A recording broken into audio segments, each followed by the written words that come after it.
On reste à Marseille, Fanny, c'était la folie hier soir. Plus de 50 000 spectateurs pour les concerts d'Alonso et Soprano. Oui, des enfants du pays qui n'ont pas manqué de faire entonner le chant de l'OM. Aux armes! Aux armes! Nous sommes les Marseillais! Et nous allons gagner!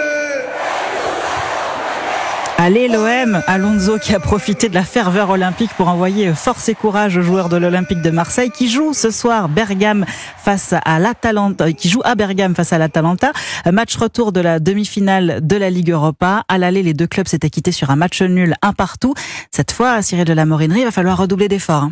Oui, il y a une semaine, Marseille, porté par son public, avait réussi un match emballant face à Bergame.